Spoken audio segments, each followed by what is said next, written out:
Dios les bendiga, amados hermanos. Vamos a seguir hoy estudiando las Escrituras, como hemos hecho todos estos pasados miércoles. Hemos hablado sobre el camino de Israel hacia la tierra prometida. Y finalmente, la semana pasada hablamos de la rebelión que no les permitió definitivamente entrar a la tierra que Dios le había prometido. Vamos a leer a manera de repaso Números, capítulo 14, versículo 22.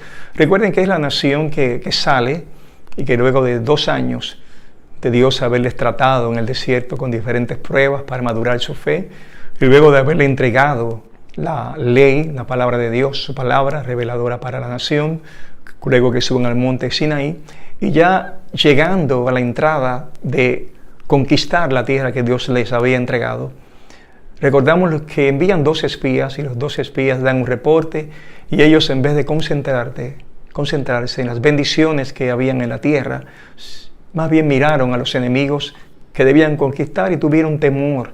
Dios se enoja por la incredulidad que aquellos hombres tienen. 10 espías, 2 reportaron diciendo que Dios les daría la victoria, ¿verdad? Caleb y Josué.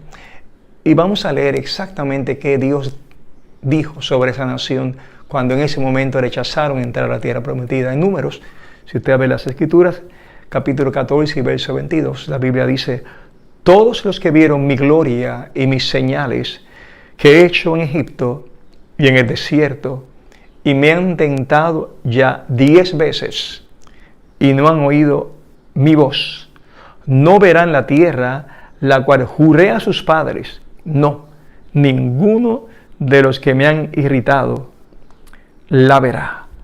Noten, hermanos, que es interesante. Dice que ellos tentaron a Dios 10 veces.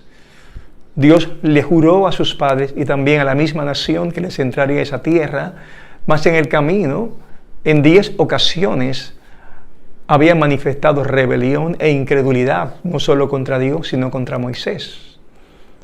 Y finalmente, cuando llegan a la entrada de lo que Dios les escogió para bendecirles, una tierra de reposo, de paz, todo lo contrario a la esclavitud que tuvieron en Egipto, era todo lo contrario de la pobreza y de la tristeza, de la esclavitud, a la riqueza, a la tranquilidad, al reposo.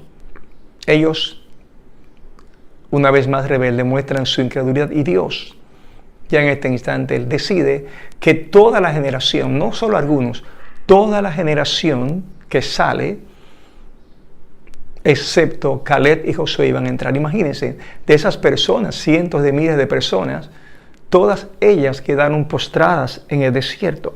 Quiere decir que fracasaron. En el verso 30 del capítulo 14 de Números, dice: vosotros a la verdad no entraréis en la tierra por la cual alcé mi mano y juré que os haría habitar en ella, exceptuando a Caleb, hijo de Jefone, y a Josué, hijo de Nun. Dios prometió, pero no se pudo llevar a cabo la promesa de Dios, no porque Dios sea infiel, sino por la incredulidad. Hay que decir que el Dios soberano, que todo lo puede, solo se detiene cuando hay incredulidad. Mientras creemos, Dios se mantiene haciendo sus grandes cosas. Pero nuestra rebeldía, nuestra incredulidad hace que hasta lo prometido por Dios no lo podamos recibir. Dios no fracasó en el intento. Dios no fracasó en su promesa. Aunque juró por su mano, no podía entrar una nación que rebelde, rechazando la gracia de Dios y rechazando su misericordia, tantas veces, más de 10 veces, haya pecado contra Dios. Era un rechazo contra la persona de Dios. La intención de Dios es bendecirnos. La intención de Dios es salvarnos. La intención de Dios es prosperarnos. Pero cuando nosotros nos mantenemos con dureza en contra de su palabra y en contra de sus mandamientos, Dios no puede hacer lo que quiere hacer por culpa de nuestra incredulidad. Vamos pues entonces a mirar eso en Hebreos, capítulo 2. El libro de Hebreos, epístola a los Hebreos, entre tantas cosas nos enseña el cuidado que debemos tener con nuestra relación espiritual. De hecho, en Hechos capítulo 2 y versículo 1 dice las Escrituras: por tanto, es necesario que con más diligencia atendamos a las cosas que hemos oído, no sea que nos deslicemos. Porque si la palabra dicha por medio de los ángeles fue firme, y toda transgresión y desobediencia recibió justa retribución, ¿cómo escaparemos nosotros si descuidamos una salvación tan grande? La cual, habiendo sido anunciada primeramente por el Señor, no fue confirmada por los que oyeron. Notamos en esas escrituras que hay una preocupación para que no nos deslicemos o para que no descuidemos una salvación tan grande. Y luego la escritura va a mostrarnos una analogía entre lo que le pasó al pueblo rebelde que no pudo entrar a la tierra prometida y lo que nos podría pasar a nosotros. Es una advertencia para que no seamos como ellos. Y vamos a mirar qué dice las Escrituras.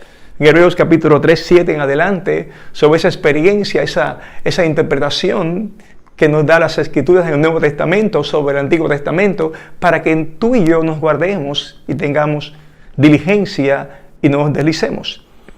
En Hebreos capítulo 3 y versículo 7, y obviamente esto es una invocación o un recuerdo de Israel en el desierto. En Hebreos 3, 7 dice: por lo cual, como dice el Espíritu Santo, si oyereis hoy su voz, no endurezcáis vuestros corazones como en la provocación en el día de la tentación en el desierto. Noten que habla de oír a Dios y noten que dice que no tengamos la reacción de endurecer nuestro corazón. ¿Qué es endurecer el corazón? Es simplemente cuando oímos pero no respetamos, oímos pero no obedecemos, oímos pero nos hacemos insensibles. Es una actitud que tomamos de no querer recibir, no querer obedecer, no querer someternos. Es algo voluntario. Cuando usted oye algo y lo quiere hacer, es porque lo quiere de veras. Y cuando usted lo rechaza, es porque usted ha decidido que no es para usted. Pues esta nación, cada vez que escuchaban a Dios hablar, rechazaban la palabra. Si Dios decía: tomen el maná, pero no todos los días, ellos lo tomaban todos los días y aprendían cuando ya se corrompía que no debía ser hecho. Cuando Dios le dijo que no fueran idólatras, tan pronto Moisés sube al monte Sinaí a recibir las leyes y tarda algún tiempo, ellos hacen un ídolo. Durante todo el tiempo, a pesar de que son vueltos al desierto y Dios les va hablando sobre su palabra y ya le entregó en el monte Sinaí los mandamientos y las ordenanzas y la forma de adoración, con todo lo que oyeron, seguían siendo rebeldes, esto es, con un corazón duro hacia Dios. En Hechos capítulo 7, 40 en adelante, quiero leerles la descripción que da el libro de Hechos sobre aquellos días de Israel en el desierto. En Hechos 7, 40 dice, hablando sobre su rebelión, cuando Moisés subió al monte Sinaí, dice: y cuando dijeron a Aarón, Hechos 7:40 estoy leyendo: haznos dioses que vayan delante de nosotros, porque a este Moisés que nos sacó de la tierra de Egipto, no sabemos qué le haya acontecido. Entonces hicieron un becerro y ofrecieron sacrificios al ídolo, y en las obras de sus manos se regocijaron. Y Dios se apartó y los entregó a que rindiesen culto al ejército del cielo, como está escrito en el libro de los profetas.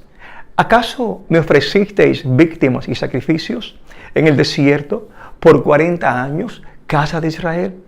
Antes bien llevasteis el tabernáculo de Moloc y la estrella de vuestro dios Renfán, figuras que os hicisteis para adorarlas. Os transportaréis pues más allá de Babilonia.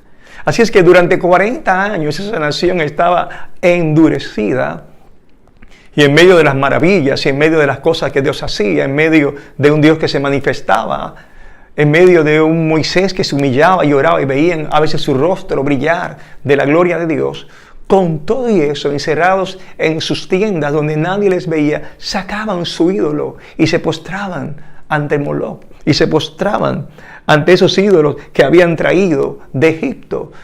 La idolatría siguió estando en sus vidas a pesar de tantas veces que Dios les advirtió que no fueran idólatras. Noten la paciencia de Dios. No es que solamente Dios les rechaza de entrar a la tierra prometida por la rebelión de no creer, sino que en sus vidas íntimas había una constante rebelión e idolatría. Pero Dios todo lo sabe. Dios conoce nuestros corazones y conoce nuestras vidas. Israel era y fue una nación dura de corazón. Recordamos también que Moisés finalmente endurece su corazón cuando Dios le dice que le hable a la peña en Horeb y él decide golpear la roca. ¿Por qué lo hizo? En ese instante tenemos que decir que su mente fue contaminada y comenzó también a endurecerse en cuanto a que no oyó la voz de Dios, y si la oyó no la obedeció con perfección. Y Dios entonces, la semana pasada hablamos de eso, le castiga duramente. Las palabras de Dios no son para ser tomadas superficialmente. Su palabra es ley. Su palabra es para ser obedecida, para ser vivida. No es para ser considerada, es para ser vivida. Por lo tanto, no importa el tiempo que Moisés hubiese estado con Dios, no importa las veces que subió al monte Sinaí y vio grandes milagros. Quizás Moisés pensó que la cercanía que él tenía con Dios, pues Dios le hablaba cara a cara, le daba a él el derecho de él también por su propia cuenta inventar o diseñar él un plan aparte de Dios. Los pensamientos de Dios son más altos que nuestros pensamientos. En ninguna manera Dios va a permitirnos que nosotros rompamos su plan porque nosotros entendamos que lo podemos hacer mejor. Hay que tener cuidado contra ese pecado de la soberbia, de pensar que nosotros podemos también tomar decisiones aunque Dios no nos los haya dicho. Como siervos hacemos lo que nuestro Padre Celestial nos ha dicho. Y si bien somos siervos y también somos amigos y somos hijos, no nos da el derecho el que seamos hijos de desobedecer a nuestro Padre Celestial. Así pues, Israel mostró dureza de corazón. La Biblia también nos enseña que todo ese episodio de esos 40 años, Dios le llama el día de la tentación o el día de la prueba. Leímos el texto cuando dice: no se endurezcáis en vuestros corazones, leo Hebreos 3:8, como en la provocación en el día de la tentación en el desierto. Y esa palabra provocación no es solamente de un evento, sino describe todos los 40 años de provocaciones, de idolatría, de desobediencia, de rebeldía, de incredulidad, de queja que tuvo el pueblo. Y todo ese periodo en realidad fue un periodo de tentación, pero fue un periodo de tentación no solamente de Dios tentando al hombre, sino que notemos ahora lo que dice Hebreos capítulo 3, versículo 9. Dice: donde me tentaron vuestros padres, me probaron y vieron mis obras 40 años. Ahora encontramos algo sorprendente. Encontramos que quien estaba siendo probado no era el pueblo, sino que el pueblo se puso a probar a Dios. Y hay dos términos que utilizan. Dice que probaron y tentaron a Dios. Esas dos palabras lo que indican es que ellos comenzaron a examinar a Dios. Esas son las palabras que se usan. Una palabra significa simplemente ver si algo es genuino, y la otra significa simplemente tratar para ver si podemos encontrar la calidad. Son palabras semejantes, dos palabras que vienen en este caso en el del griego koiné, peirazo, que significa probar para ver la calidad, y la otra palabra dokimazo, que significa reconocer como genuino algo que hemos probado. Dios estuvo siendo probado por el pueblo. Dios estaba siendo considerado para ver si era digno o no de que la nación creyera en Él. ¿Cómo lo hacían? Cuando decían: ¿podrá Dios dar agua en el desierto? ¿Podrá Dios dar alimento en el desierto? ¿Podrá Dios ayudarnos? Y todas esas cosas que ellos hacían era probando a Dios, viendo si Dios era digno de ser servido. Eso es tentar a Dios. Cuando nosotros tratamos de retar a Dios en nuestro lenguaje de hoy día, es cuando una persona dice, Dios, yo haré tal cosa o voy a servirte si tú me haces esto o aquello. Es una forma de probar a Dios. Nosotros no estamos llamados a probar a Dios, es un tremendo pecado. Nosotros estamos llamados a creerle a Dios, humillarnos ante Dios. Dios no tiene nada que probarnos. Ya Él ha probado que nos ama. Ya Él ha probado que es un Dios de misericordia. Ya Él nos ha probado que es un Dios que hace grandes cosas. Ya Dios ha probado que levanta al caído cuando nos arrepentimos. Ya Dios ha probado que está a nuestro lado. Dios te lo ha probado a ti, me lo ha probado a mí. Te ha probado que es un Dios que sana, que es un Dios que habla. Te ha probado que es un Dios que no escatimó nada para salvarte al dar a tu Hijo Jesús, a su Hijo Jesús. Por tanto, ¿qué tenemos que probar de Dios? Absolutamente nada. Hay que tener cuidado de no caer en esa tentación, repito, de que queramos jugar con la gracia y la misericordia de Dios. ¿Y qué ocurrió, luego de que ellos probaron a Dios? Dios se cansa. En el versículo 10 dice, a causa de lo cual me disgusté contra esa generación, y dije, siempre andan vagando en su corazón y no han conocido mis caminos. Por tanto, juré mi ira, no entrarán en mi reposo. Dos palabras muy interesantes. Esa nación disgustó a Dios, claro está, por todo lo que hemos dicho, pero hay dos palabras que nos indican el estado de la intimidad del corazón de ellos. Primera es que andan siempre vagando en su corazón. Lo segundo es, y no han conocido mis caminos. Vagando en su corazón, lo que significa es que siempre iban alejados de la verdad, siempre estaban en su corazón pensando en el pasado y estaban en el campamento, pero su alma y sus labios y su boca muy lejanos de Dios. Podía mencionar con sus labios, pero no estaba Dios en sus vidas. Es una relación que no existía. Estaban presentes, pero su alma no estaba delante de Dios, humillada. Ahora bien, notamos que no solamente su corazón andaba alejado o vagando del camino, fuera del camino, sino que el corazón de esta gente, ellos tampoco habían conocido sus caminos. Recuerden que Dios ya le había entregado el Pentateuco al pueblo. Los 5 primeros libros de la Biblia ya estaban allí, y los 10 mandamientos, sobre todo los 10 mandamientos, estaban allí entregados por Moisés. Moisés lo compartía, Moisés lo enseñaba. Aquellos que él eligió para ayudarle les enseñaban. Y sin embargo, todo lo que oían no lo guardaban. No habían conocido los caminos de Dios. No porque Dios estuviese en falta, sino que a pesar de que Dios les dio tiempo, 2 años antes de llegar al lugar para entrar a la tierra prometida, de enseñanza y de muestra de su poder, símbolos de la adoración, tabernáculo, para que entendieran qué era el significado del sacrificio, entendieran lo que era el pecado y entendieran cómo ser libres del pecado. A pesar de todas esas fiestas que Dios hizo para que se acordaran de que Dios era quien les proveía y los guardaba y les bendecía, a pesar de todas esas cosas, nunca conocieron los caminos de Dios. Hay que tener cuidado que nosotros vayamos a la iglesia, escuchemos las Escrituras, se nos enseñe la palabra y que no conozcamos a Dios. No porque Dios no quiera ser revelado, sino porque tú no quieres conocer a Dios. Es muy triste que endurezcamos nuestra mente y corazón a la revelación de la palabra de Dios.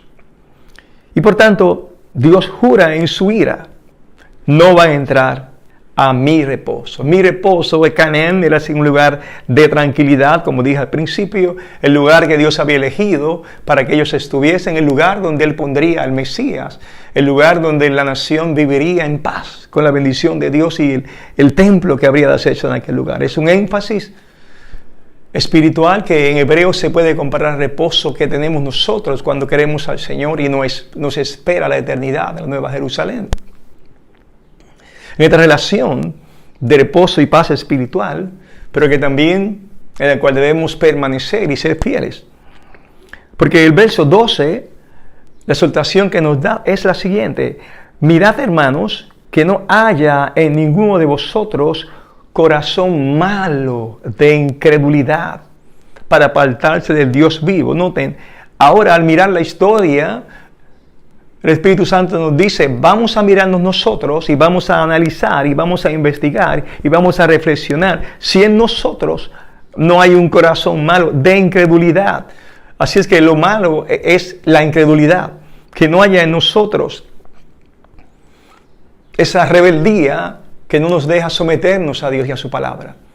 Como dije en un momento de este compartir, lo único que detiene el poder soberano de Dios sobre una vida es la incredulidad. De hecho, en Marcos capítulo 6, versículo 3, la Biblia nos relata lo que le pasó a Jesús en Nazaret. La Biblia dice en Marcos 6, 3, que cuando él fue a Nazaret no pudo hacer muchos milagros, y el relato es este. La gente decía de él, ¿no es este el carpintero? Estoy leyendo Marcos 6, 13. Hijo de María, hermano de Jacobo, de José, de Judea y de Simón. ¿No están también aquí con nosotros sus hermanas? Y se escandalizaban de él.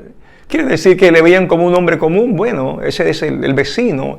Conocemos a su hermana, sabemos quién fue su padre, nadie distinguido, un simple carpintero. Sabemos que es hijo de María y ¿qué puede hacer él? ¿Cómo va a salir un profeta de Nazaret? De Nazaret nunca ha habido nada importante.